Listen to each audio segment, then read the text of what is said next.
Good evening from Cairo, Egypt.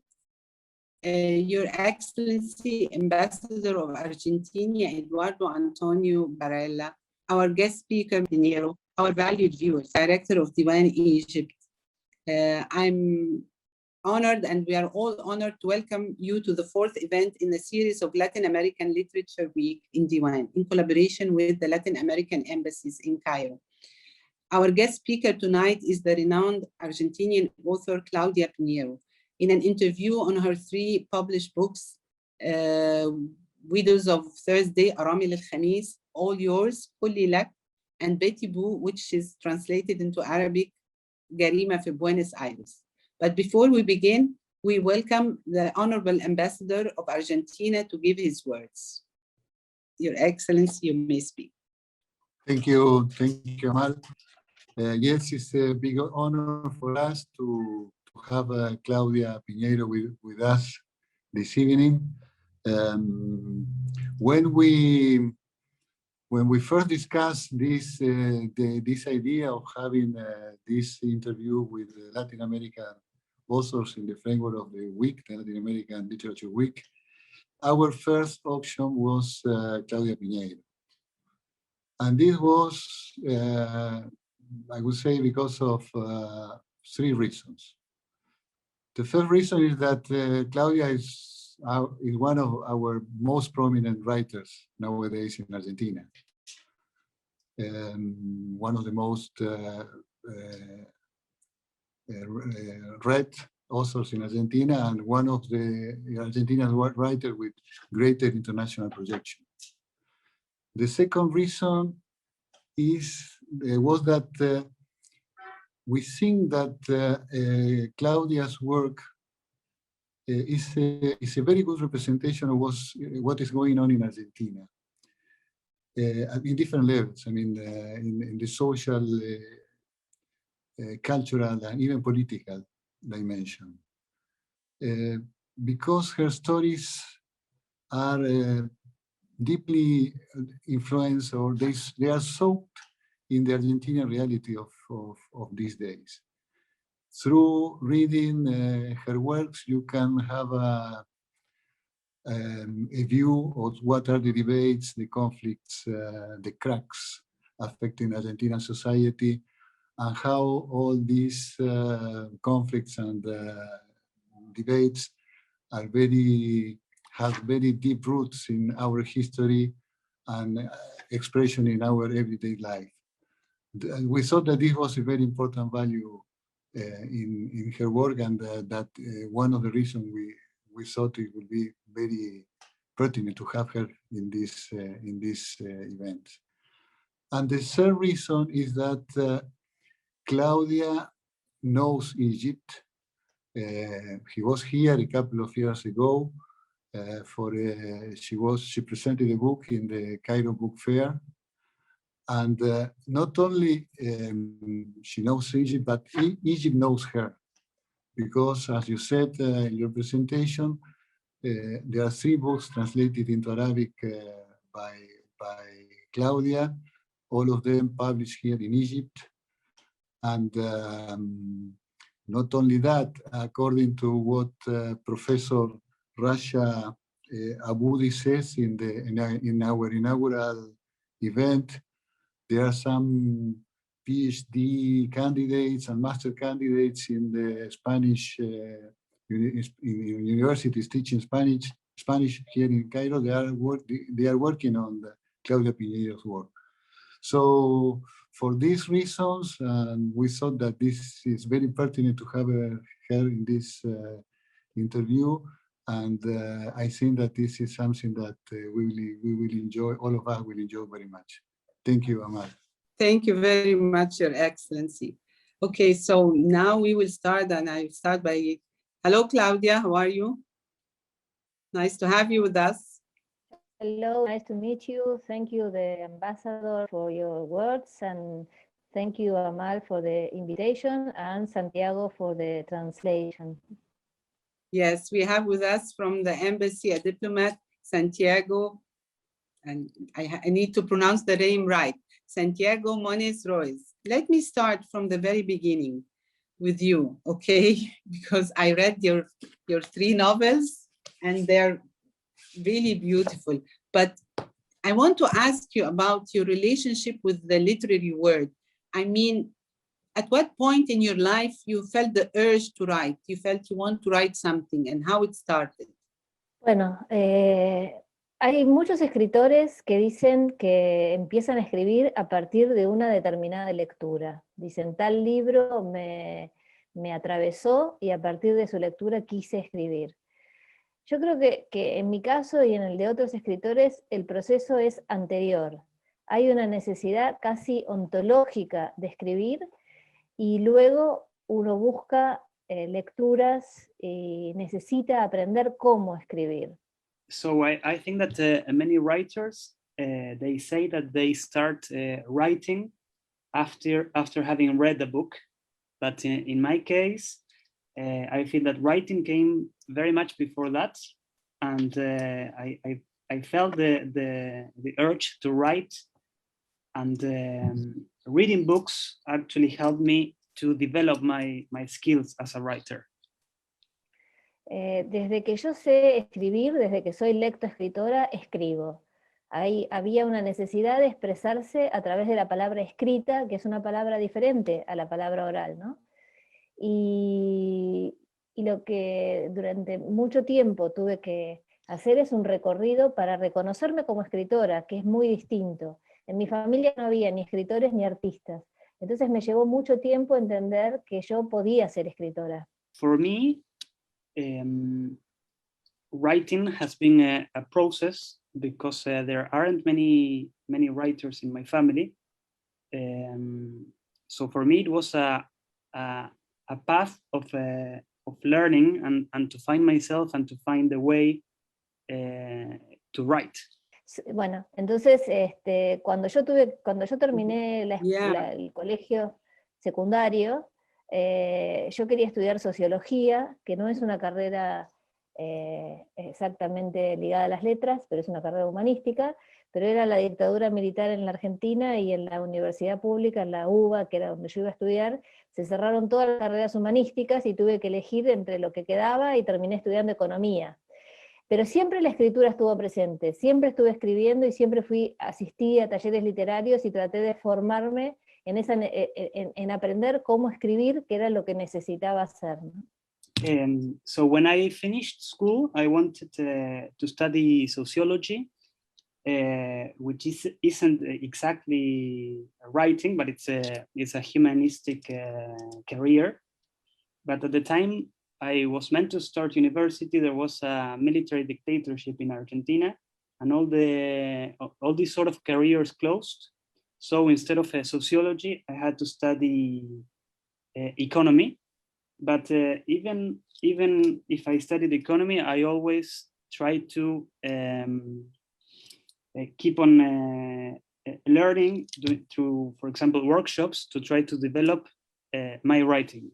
Saying that she was interested in sociology, it says a lot about her choice of the books and the things, because she writes beautifully about the society.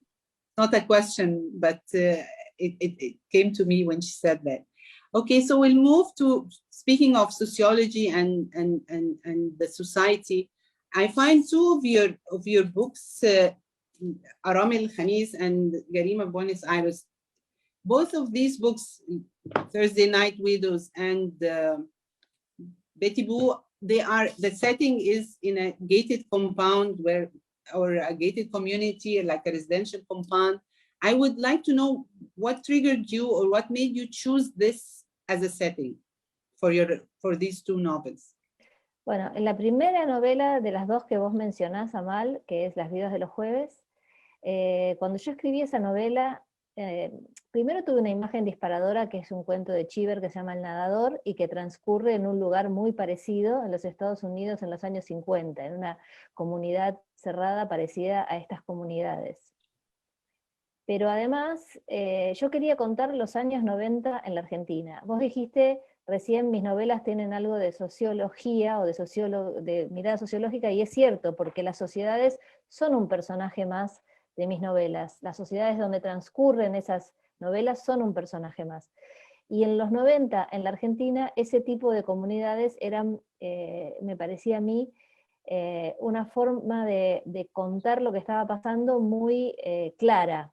Ahora sigo porque continúa la respuesta, pero para darle tiempo a Santiago.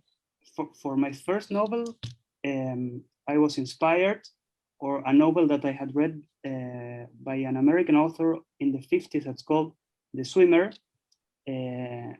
triggered my writing, especially with my first novel. I wanted to picture the society in the 90s in Argentina, because in my books, society is a character itself. And for me, it was very clear to use society in the 90s to picture Argentina in that time.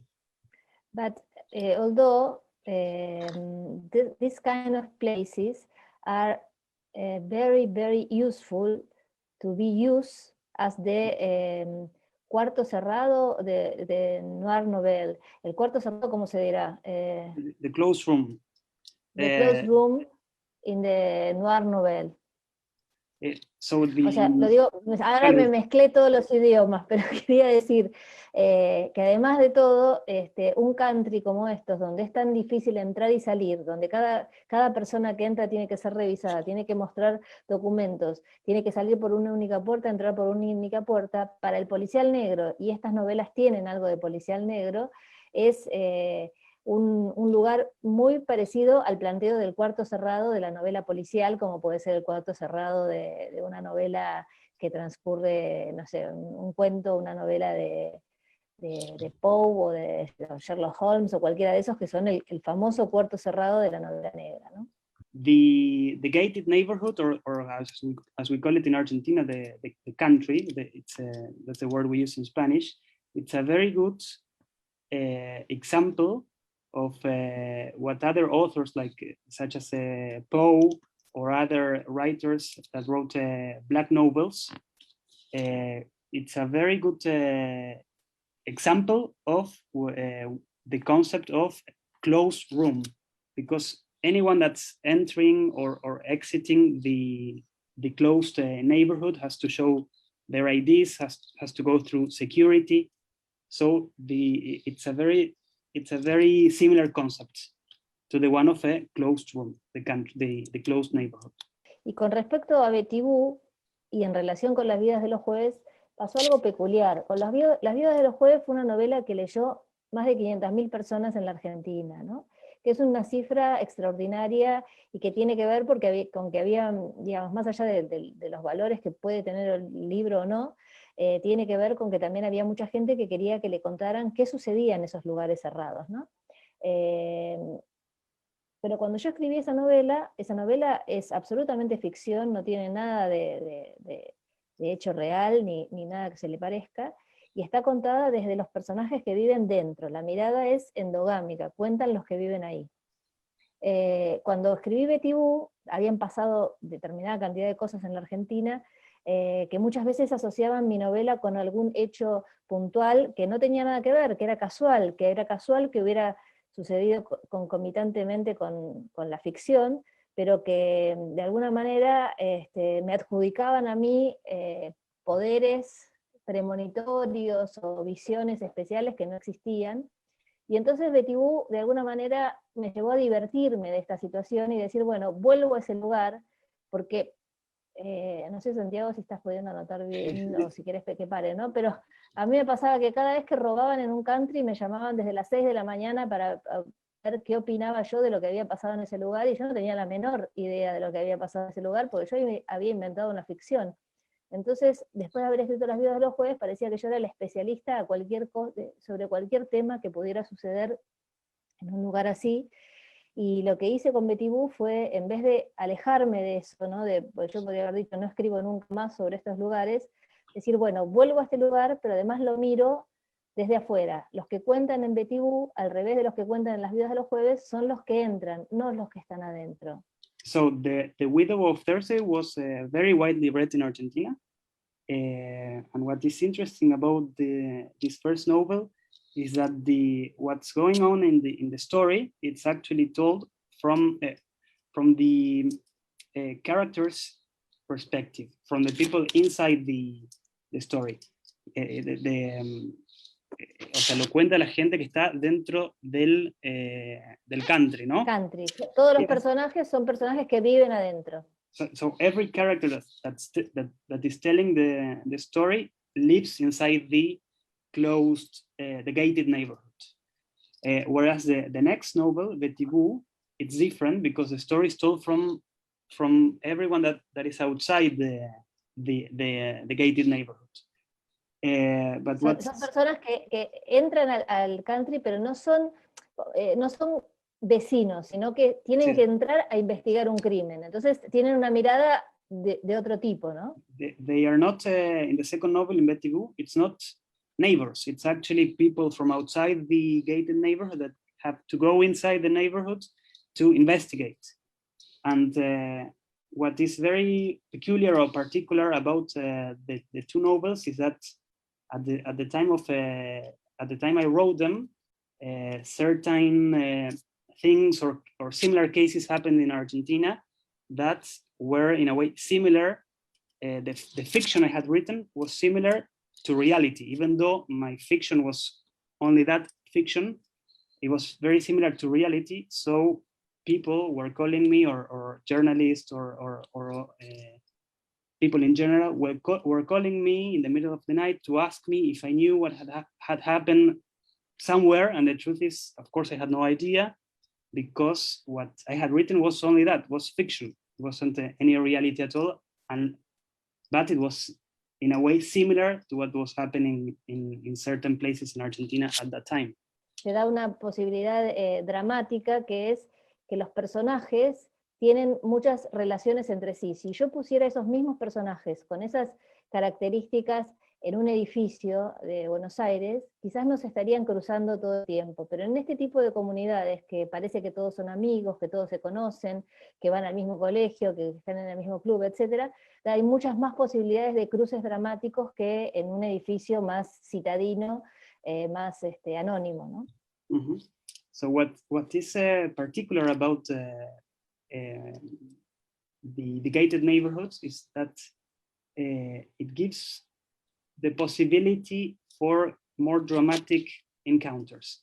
Because, for example, in a conventional flat in a city like Buenos Aires, there is less possibility for people to share, for example, the school of the children, or sports, or the things that are commonly shared in a setting like a gated neighborhood.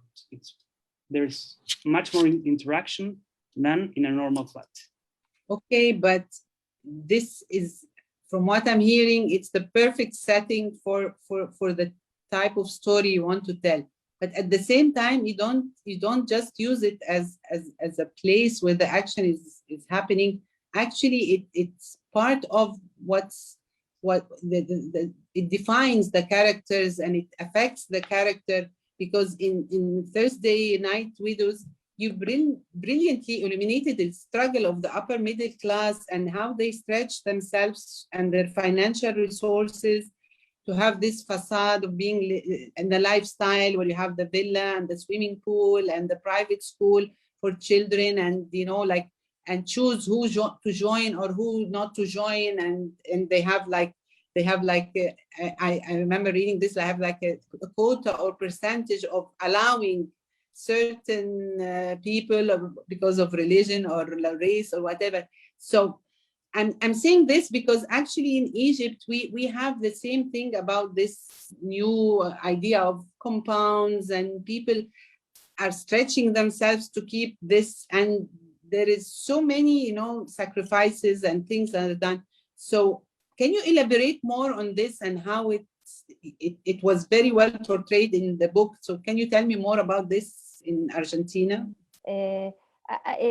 Bueno, justamente varios de los capítulos de la novela, sobre todo en las videos de los jueves, están contados a partir de objetos, de los objetos que estos personajes tienen. Para contar esos personajes, yo tengo que contar la casa que tienen, el auto que tienen, la ropa que usan, el reloj que usan, la marca de raqueta de tenis que usan, porque constituyen sus personalidades a partir de esos bienes. Por eso cuando en la Argentina fue la crisis del 2001, que fue una crisis que muchos de estos personajes reales o de ficción vieron sus riquezas desaparecer de un día para el otro, esto fue algo que los desconstituyó como personas, porque sus personas estaban constituidas a partir de los bienes. Entonces al perder esos bienes que los sostenían, se derrumba la vida, se derrumba lo que eran y no encuentran dónde apoyarse, ¿no?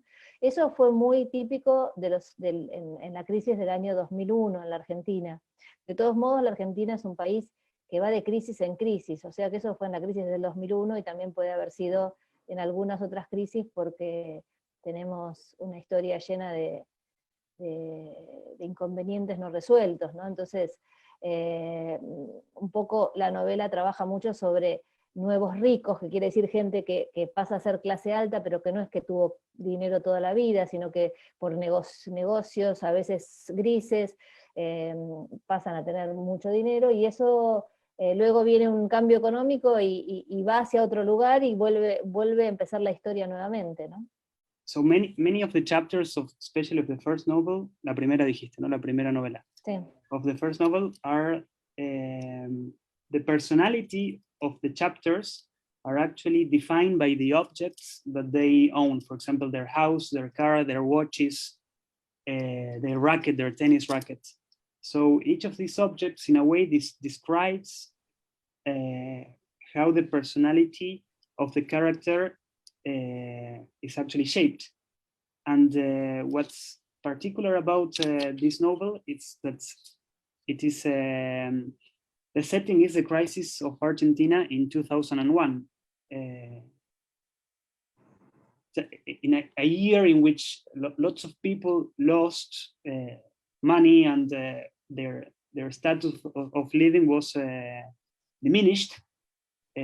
So their personalities, with the loss of with the crisis and with the loss of their objects, their personalities entered a crisis as well. And it is also interesting that this sort of a crisis that the characters have in the novel, it's not only in 2001 of Argentina, it can apply to many of the crises that our country has. Because the novel also works on the concept of the new rich and the people that what we call the new money and economic change as well. That's the point. It was very funny because when I went to France in after 2008, they think that in the Saturday Night Widows, I was seeing the future because they had a very big crisis in 2008. But in Argentina, we have crises each 5 years, 4 years, 3 years, many crises. We know about crises. So for me, it was not to look at the future, but the past, at the present, at the future. But they believe that what I was talking about was very strange for people in France because they didn't have a so huge or so deep crisis before that. Do you remember in 2008 the crisis with the buildings or all the companies that made that kind of thing? Big financial crash for the whole world. Yes, and you know exactly, because what you're saying now, it brings me back to I remember after the 2008, Egypt was not affected with that crisis. So people were still spending and trying to maintain this kind of social status and money. And I was like, I look everywhere in the world and I tell them, don't think that this is crucial for your being. You as a family, you have more values than this. And I see they're stretching themselves to keep that. And I was telling them this can go in a second because a crisis It's not your, it will not be your fault. You will work very hard to maintain this, but in a second, something will come. And they were looking at me like I'm talking from, and you know, we had the devaluation of the pound in 2016, and what they could afford with a certain amount of money, all of a sudden they couldn't, because the school fees tripled, everything they buy tripled. So it happened, but later on, it's exactly like what you're saying with Argentina, then the rest of the world. Okay, so speaking of this social, and you really portrayed beautifully in your books, but still I find something very interesting in the 3 books I've read, and then I realized that it's part of that. The body, the dead body, it's in the center of everything you're describing. There is very deep characters. There is so many deep structure being, you know, but there is also this dead body. Why do you choose to have a murder in your books, in your storytelling? Well, I don't know if you know that in Argentina, especially in Buenos Aires, many of us used to go to the psychologist for the whole life. And I don't know why murder is the center of my my writing. It's a joke, what I say, but when I start to write, always appear a murder or a dead body. I don't know why, but I think that it's one of the most important enigmas, ¿cómo se dirá? Enigma, yes. Enigmas in the life, no? Yeah. And I always want to put my characters in front of an abysm. Abysm es abismo? Sí, abysm. Yes. Yeah. As abysm. To take to show what they are. I ask them to put there and to think what I am going to do right now with this point. In this point, they have to choose, and when they choose, they show who they are, the characters. No? And I think that murder or death is one of the biggest abysm in life. Aparece la muerte, no sé muy bien por qué, en casi todas las cosas que escribo. No necesariamente son novelas negras, pero aparece la muerte. Cuando aparece la muerte, aparece el enigma y la búsqueda de la verdad. Y eso lo lleva al plano del policial, ¿no? Pero en casi todas mis novelas, si bien hay línea policial, están corridos los límites y sobre todo está cambiada la pregunta.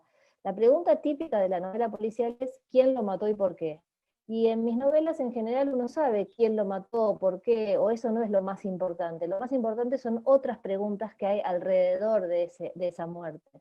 I don't know very well why the death and murder appears in my novels.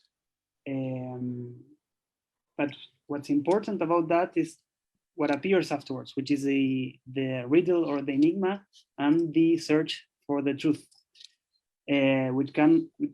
which makes the police line of my novels. And but in my novels, what is special is that it's not very important the question why did they kill the person that died, or es así, ¿no? La pregunta es La pregunta del policial es ¿quién lo mató y por qué? The question in a typical police novel is who killed and why. Yeah. Y en tu novela no es esa la pregunta. Claro, en las novelas esa pregunta no es la más pertinente. And in my novels, those are not the most relevant questions. Because many times we know who killed and we know why, but there are other things to understand in a novel. Yes, like all yours, yes. You start by witnessing the murder scene, so you know who killed in the first place and why. Exactly. That's the point. In all yours, you know everything from the beginning. But the point is other is what is going to do these women with this thing and this man and these people with all the myths that they make. For example, in all yours, like the First Widows and maybe Vertigo, although the death is present, but there is another point present that are part of the obsession of a writer. No? A writer have many things that repeat in all the work. No? I think in my work, I repeat death, but I repeat hypocrisy. Hypocrisy, Hypocrisía? Yes, yeah. Hypocrisy, trying to look a person that you are not, the secrets, familiar secrets, many things that are hidden in a family, in a society, in a group of persons, and one day appear. I think that the silence is other of my obsessions. So I think that death is one of them, many important, because it's a very important point, but there are another ones that are repeating in the novels too. Yes, I see when you're speaking now, it's when you said it's you're actually, death is something that really it's not something that everyone will stop and act, but under completely different circumstances. So it's not the normal life or the normal situations. So when you mentioned, when we talk about other thing, I find very, very, very, I love the women, the characters in your books, the women characters, although they very different, you have a very different in each book, and even in the same book, different characters, but yet you write very well and beautifully the inner dialogue in how they talk to themselves, how they perceive themselves and the word. And it was very vivid in all yours, Ines, that because it was ongoing dialogue in her mind, all the time talking and telling herself what she should be doing, and actually commenting on what's happening and giving it like this is even changing the reality around her according to what she wants. So this thing about women, and at the same time in Thursday Night Widows, it's more of the dynamics of the family, the gender role, the vulnerability and insecurity of women, and how they are treated, and even in that book. So tell me more about when you write about women and what goes on inside you when you're writing about women. Para mí es mucho más fácil ponerme en la cabeza y en la voz de una mujer y contar una familia a partir de esa mirada, porque me resulta más sencillo, es como una zona de confort. Y sobre todo porque la parte de los secretos familiares, ¿no? En las vidas de los jueves hay hombres que salen fuera del lugar a trabajar, a hacer su vida, y luego vienen adentro donde están las mujeres, ¿no? Entonces, todos esos mundos familiares internos donde pasan cosas, pero de las puertas hacia adentro, tienen mucho de femenino. Y a mí, cuando me pongo a escribir, generalmente me sale con mucha más facilidad ponerme en la voz de una mujer que de un hombre. Cuando lo hago a partir de la cabeza de un hombre es porque lo pienso, exprofeso y lo trato de hacer como un desafío casi de escritura, porque naturalmente me sale escribir desde la cabeza de una mujer. For me, it's much easier to write from the perspective of a woman. When I write from the perspective of a man, I don't do that as naturally as I do when I write from the perspective of a woman. For me, writing from the head from the brain, from the head of a man, it's actually not as easy to do. It's more of a challenge and something that I challenge myself to do. But I try and I do, but it's more difficult for me. I have to talk with other people, with men, especially to know how they think, because I think that many things we think the same way, but there are little strategic or kinds of point of view, look at the world, etc., that are different from women and for men, maybe. There are a book called The Crack in English, that the protagonist it's a man, and it was for me a challenge, as said Santiago. I wanted to prove myself. I can write a book, putting myself in the shoes of a man, in the head of a man, and this character make a lot of, ¿cómo se dirá? Que se hace muchas ratones sexuales con una compañera y... This man has many sexual fantasies with a colleague.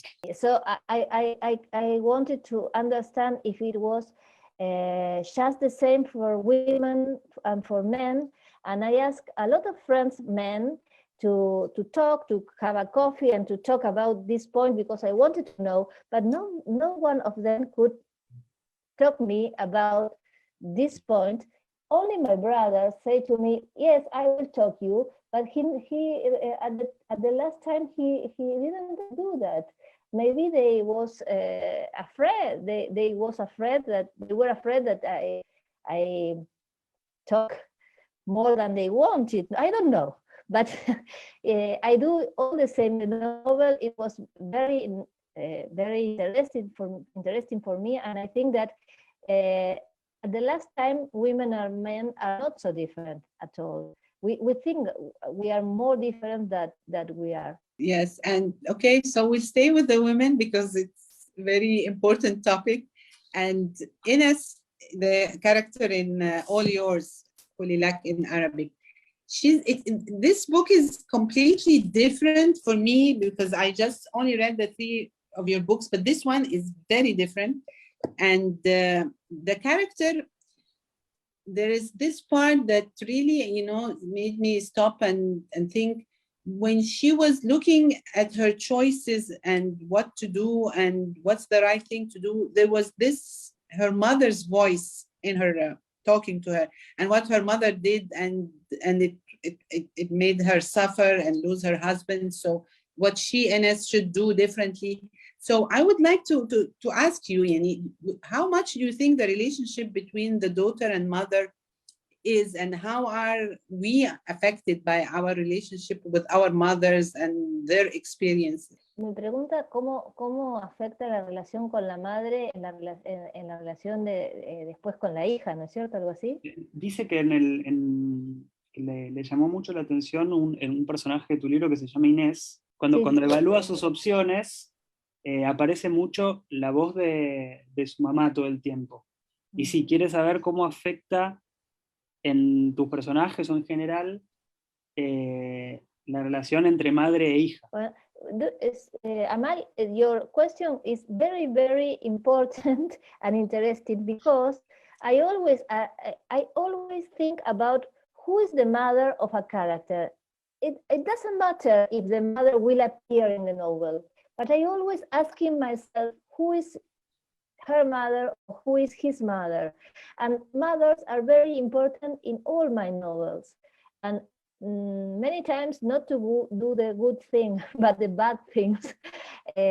But many times I have to understand what a character is doing in a novel right now, going to the past and understanding how was that this relationship between this character and her or his mother.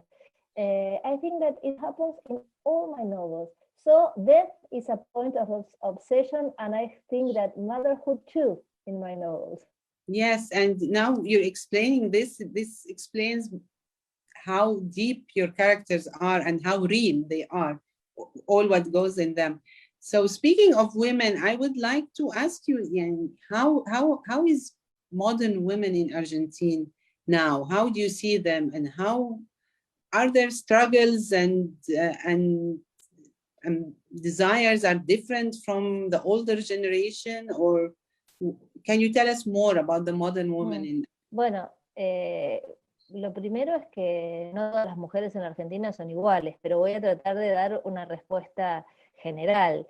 Y creo que tu pregunta tiene mucho que ver con el personaje de Inés, de Tuya. Seguramente vos te estarás preguntando si hoy las mujeres en Argentina son como ese personaje de Inés.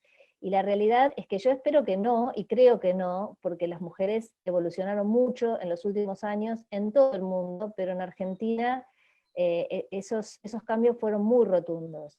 Entonces, una mujer que piensa como Inés, hoy en Argentina, es una mujer que quedó muy pegada a modelos del pasado. First of all, not all women are the same. So what I will say, it's more of a general idea of women in Argentina. And I guess that your question comes because of the character of Inés. And if all women in Argentina are like Inés, and I hope not, because women in the world, and especially in Argentina, have evolved a lot. And the sort of a mindset of a woman like Inés is a woman of the past. Vos sabés que justamente yo estoy tratando ahora de escribir una nueva novela que es una continuación de Tuya.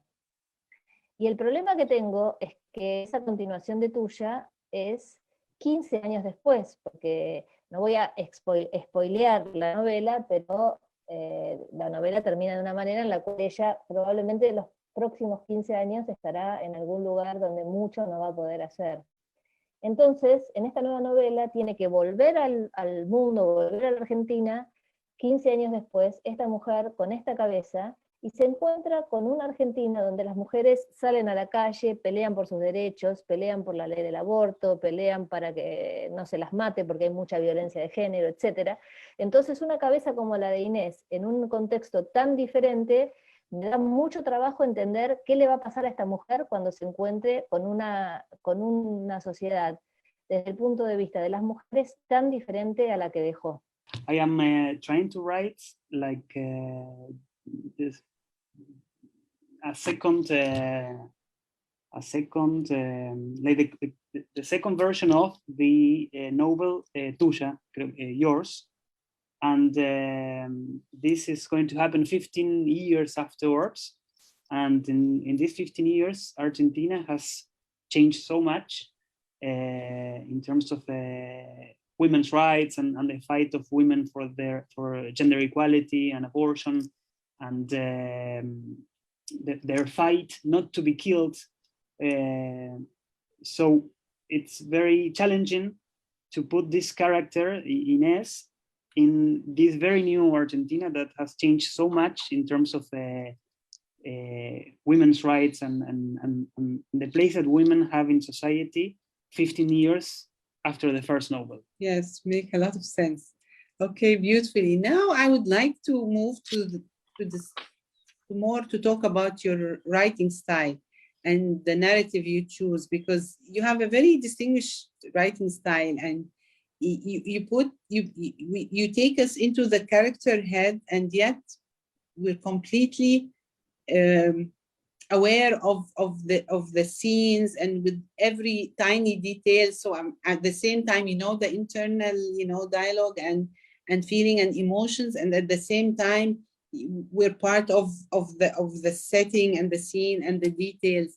And this takes me to, and I just want to tell you, then you do this beautifully, and the choice of narrative, because in sometimes many times you write in the first person narrative, and then you switch in another part of the story, and surprisingly in Vertigo you use different first person narrative, but from different people in the same thing. Can you tell me more about the style you choose, the narrative you choose? I think that I try to think it in each novel. For example, Tuya is a monologue interior, but las viudas de los jueves, sigo en castellano, las viudas de los jueves no podía,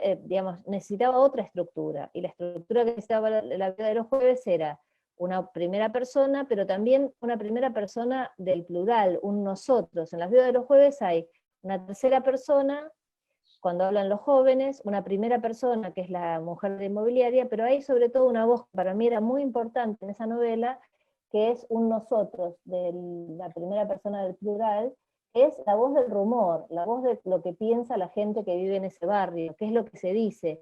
No siempre la verdad, es yo le dije, me dijo, le dijeron, etc. Es como un rumor que está cerca de lo que sucedió, pero muchas veces lejos también de lo que sucedió. Entonces, para contar cada historia yo tengo que pensar cuál es el mejor punto de vista, y luego que pienso el punto de vista, cuál es la mejor estructura narrativa para contarlo. To decide the way I'm going to write, or how I'm going to write, if I'm going to use the first person or the third person. First, I have to, for example, in the La Vida de los Jueves, I had to choose the first person of the plural, because the idea of rumor was very, very important. And the way that the rumor and the idea of rumor becomes so relevant in the story makes me decide to use certain way of writing. So it depends on what I want to write about and what I want to transmit, the way I'm going to choose whether I'm going to use the first or the first person or another structure. When I have a story in my head, it starts with the imagine. I have an imagine. I let it rest in my head, and then the characters began to talk and to show me their conflicts, their desires, but that's not so rational. It's a machine. It's like a dream. A dream comes to you and you don't know why. Well, this imagine to start to write comes to me, I don't know why. But then there are a lot of things that you have to do to start to write. The first thing that you have to decide, for me, in my case, is to choose the point of view. You have to choose who are looking at this story and who is going to tell you the story. Why that character is going to tell you the story, which is the point of view. Sometimes there are many points of view in the same novel, because you need to show different point of view, like Kawabata and Rashomon, for example. No, you need a lot of point of view to understand a story. Sometimes not. So the first thing for me is the imagine, that kind of dream, but awake.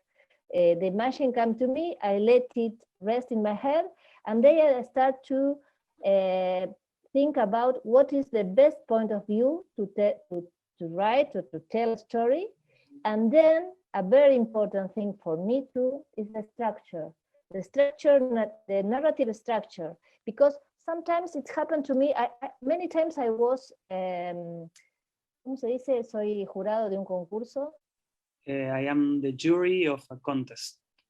Many times I was member of a jury, and I'm writing novels that were sent, and I think, oh, it's wonderful, and in a point the novel goes down, and you can keep it up. You can't keep it up because the structure of the narrative structure falls. And I think that comes because the writer didn't think how to go the story from the beginning to the end. You need a structure, because you need to know how are you going from what are you telling in the narrative present to goes to the end. So for me, it's first the imagine, then the point of view, and at last the structure. Wow, perfect. I hope all the young writers are listening to us now, because you say it very beautifully and it tells a lot about how the books comes this way.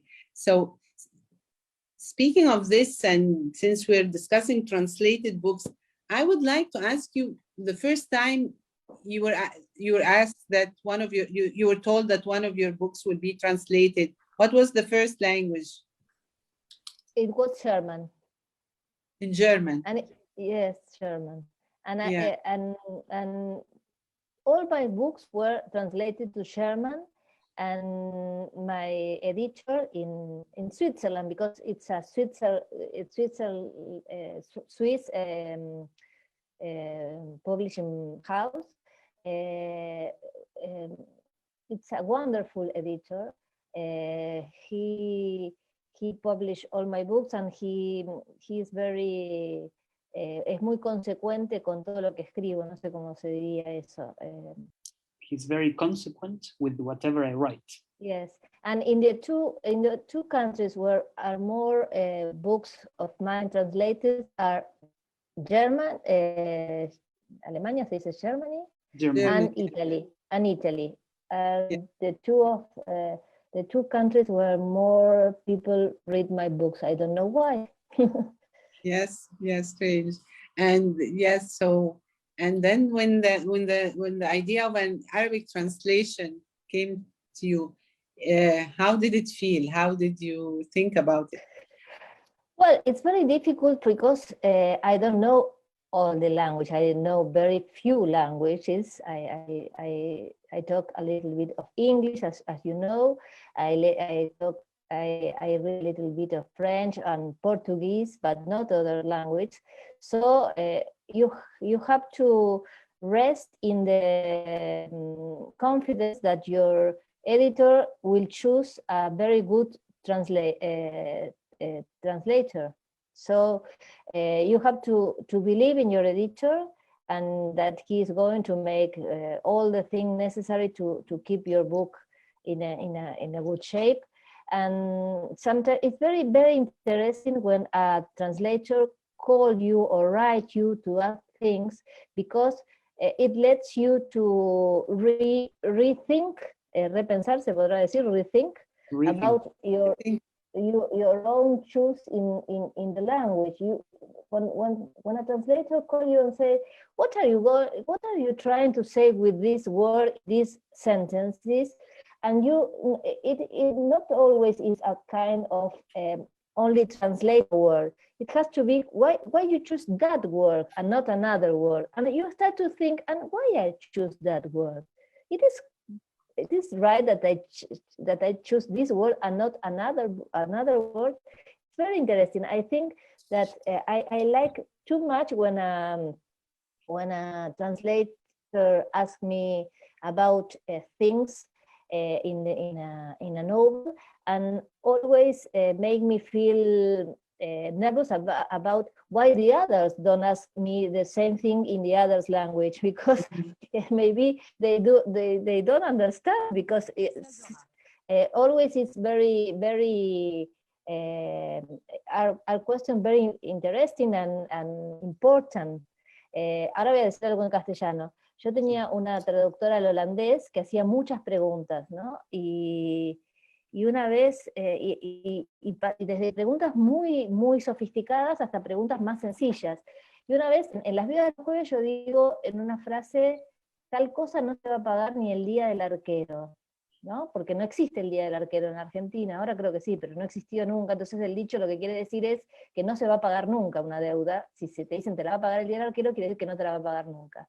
Y entonces esta mujer me escribe y me dice, no, yo quería saber qué quiere decir, porque yo mucho de fútbol no entiendo, pero le pregunté a todos mis compañeros en la editorial y me dicen que todos los arqueros en la Eurocopa ganan mucho dinero y pueden todos pagar sus deudas.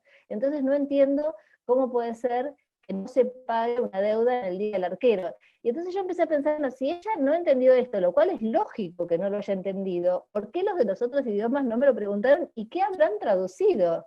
¿No? Porque lo que hay que buscar ahí es algo que quiera decir que es imposible pagar, no traducir textualmente el día del arquero. There is a very funny story that I have with an interpreter, with a translator. that translates my book to Dutch, and that translator always asks all sorts of questions, either very complex questions or very simple questions. And once he asked, because there is a saying in Argentina that literally says, that shall be paid on the day of the goalkeeper. And that in Argentina means the debt will never be paid because there is not a date of the goalkeeper. So this Dutch translator, she asked me about this Argentinian saying, which is, of course, she or he didn't understand it because it's very Argentinian. And well, I gave her the answer, but I started wondering why all the rest of the translators of other languages had not asked about the day of the goalkeeper. Is it because they didn't understand, or because they did understand it? Because it's a very Argentinian phrase, and I don't think it can be used in any other language. Yes, I can imagine just having your work and something that you value and cherish very much in the hands of people, translating it into a language you don't understand. I'm sure it's not an easy experience, but it's very important because of translations, we were able to read your literature, to know about you, and I find this is very important, and I'm happy that it's happening now more and more, especially in Egypt. Before, they used to only translate the classics, the very old literature, but now more and more this move to translate contemporary literature, and I think it's great that the governments and the embassies are supporting this, and it's really making a lot of important bridges between different cultures and people. And reading this, you see a lot of similarities between people in Egypt or in Argentina. But I would like to ask you a question, that because everyone suffers from a stereotype about them. The Arabs, there is a stereotype about Arabs. What's the stereotype that you suffer from when they speak about Latin America in general and Argentina in particular? Bueno, no sé si lo querrá responder el embajador, Santiago, o cualquiera, pero no voy a hablar de Latinoamérica en general, pero de Argentina, lo que a mí siempre me ha hecho sufrir cuando viajo es saber que todos creen que somos arrogantes y soberbios, lo cual es cierto muchas veces, lamentablemente. Y hay muchos chistes, así como hay muchos chistes de otras nacionalidades, hay muchos chistes de argentinos que se suicidan tirándose desde su ego, por ejemplo, o cosas por el estilo, porque para todos los latinoamericanos tiene imagen de que los argentinos, y generalmente se refieren más a los argentinos nacidos en Buenos Aires, aunque ellos no lo saben, pero para ellos el argentino es como el porteño, el que nació en Buenos Aires, es alguien que cree que está por encima de los demás y que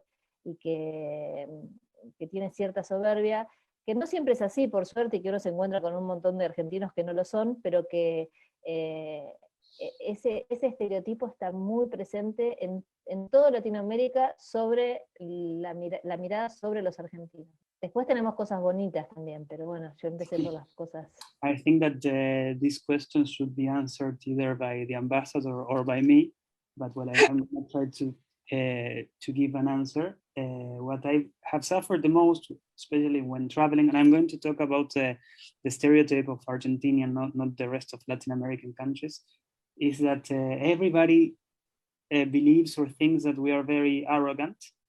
And it's true, because many Argentinians are arrogant, but it's not the case for every Argentinian.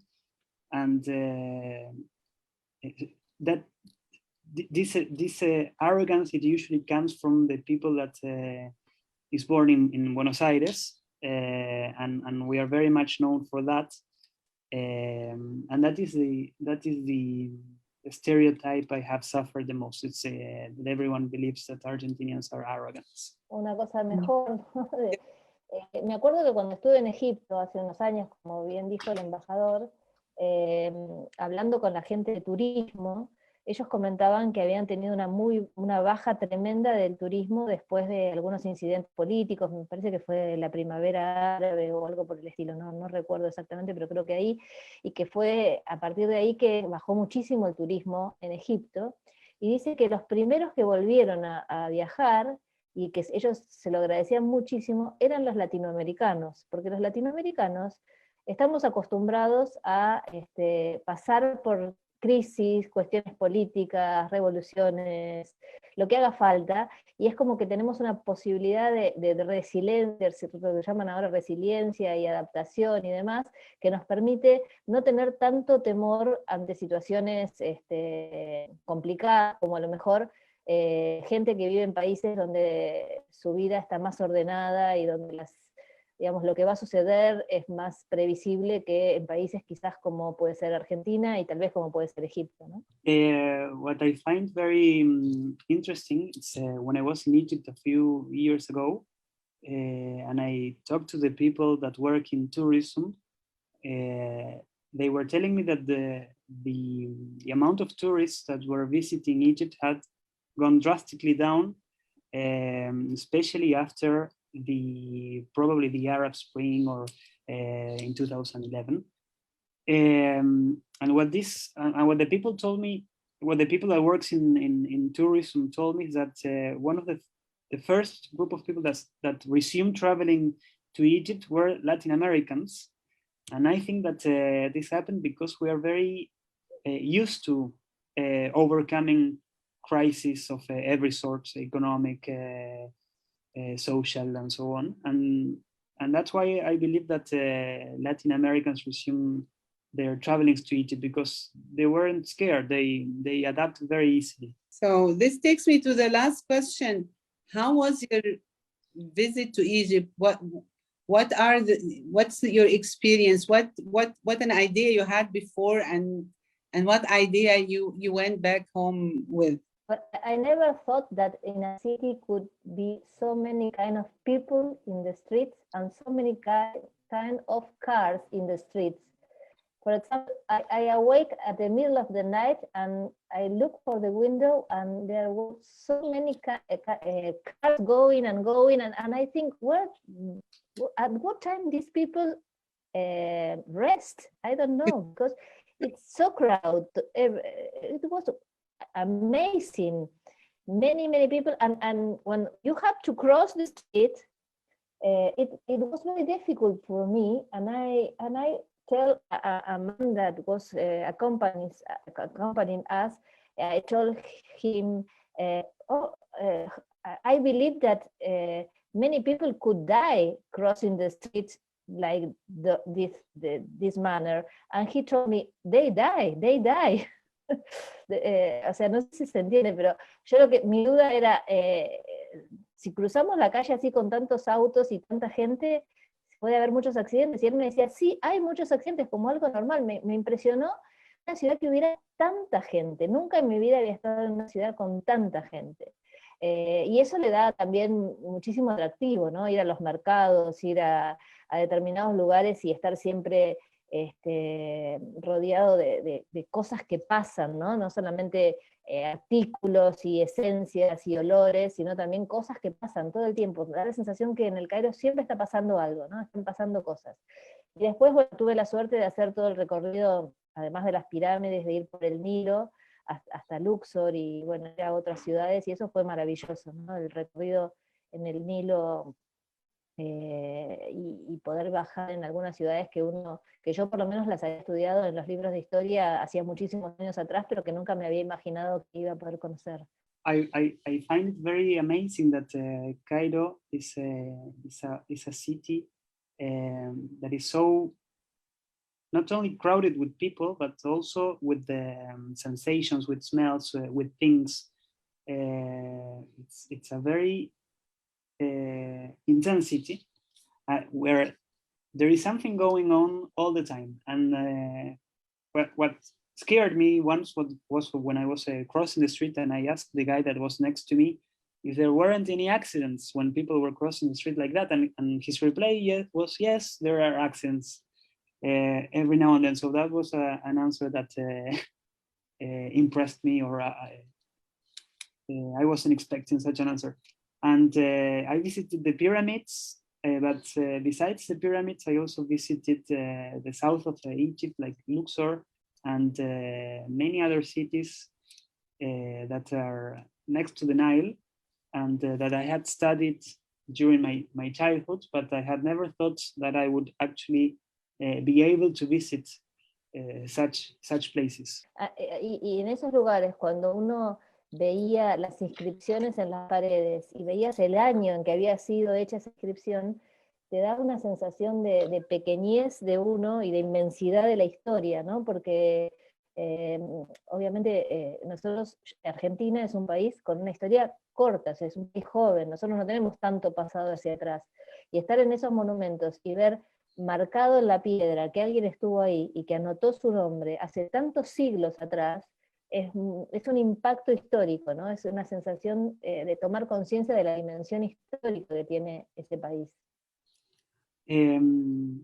Also, when I was traveling Egypt, and for example, when I was seeing the inscriptions in the walls in places like Luxor and Aswan, I felt so little in terms of history, because Argentina is such a new country, and in Egypt is such an old country in which people have lived for so many centuries. When you see that things have been going on here for thousands of years, I felt very, very little. I'm very happy that you went home with good memories of Egypt, and I really hope that this pandemic thing would go away, and we will start traveling again, and we'll have to have you again, and you visit this time Diwan bookstore, and you sign your Arabic translated books by العربي للنشر والتوزيع. It will be great honor to have you, inshallah, as we say in Arabic, if God will. And this comes to the end of our talk. I really want to thank the ambassador of Argentina, because I remember this is how it all started. It was an idea, we discussed it together, and he built on it and we built on it. So it's happening today. So really, Mr. Ambassador, thank you so much. And thank you, Claudia, for this lovely night. And thank you, Santiago, for the great translation and support. Thank you all for joining us today, and stay tuned for more. Bye-bye.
Gracias.